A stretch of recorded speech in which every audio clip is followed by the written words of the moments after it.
পেঁয়াজ কুচি, ক্যাপসিকাম কুচি আর অল্প করে লঙ্কা কুচি ভালো করে তেলে ভেজে নিচ্ছি।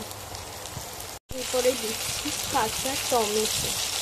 কাঁচা টমেটোটাকে ভালো করে টুকরো করে এটাকে দিয়ে দিচ্ছি। রান্নাটা যে কী হতে চলেছে সবাই দেখতে থাকুন, তাহলে বুঝতে পারবেন। এমনি নর্মাল রান্নাই আমি করছি, কিন্তু কী রান্না করছি সেটা আপনারা দেখতে থাকলে তারপরেই বুঝতে পারবেন।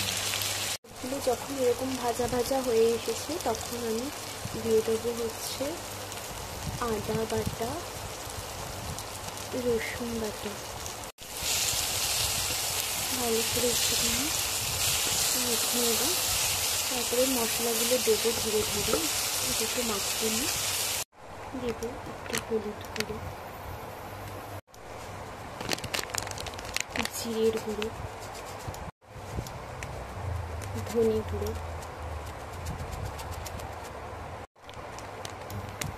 একটু কাশ্মীরি মির্চ, খুব সামান্য পরিমাণে দিই আমি মশলা, আর একটু কসুরি মেথি। ভালো করে মশলাটাকে মিক্স করে নেব।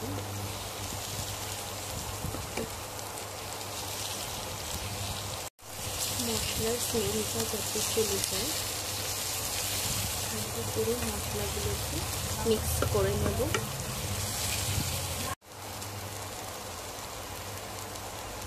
চিকেনগুলোকে ম্যারিনেট করে রেখে চিকেনগুলোকে পুরো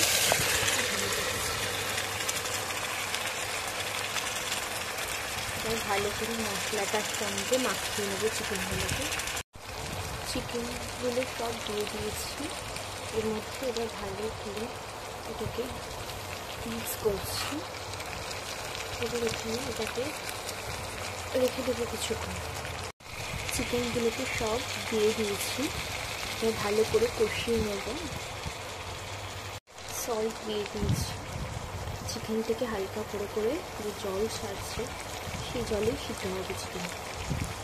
তো আমার এই দম চিকেনটা প্রায় শেষের দিকে, কভারটা দিয়ে দমে বসিয়ে দিয়েছি।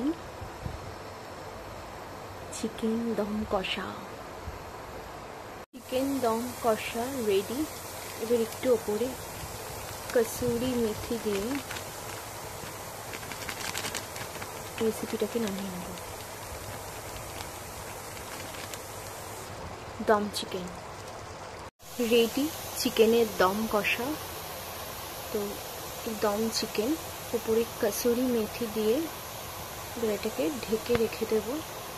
তারপরে খাওয়ার সময় এটাকে সার্ভ করে দেব। আপনারাও এরকমভাবে চটজলদি বানিয়ে নিন দম চিকেন। Tata, bye bye.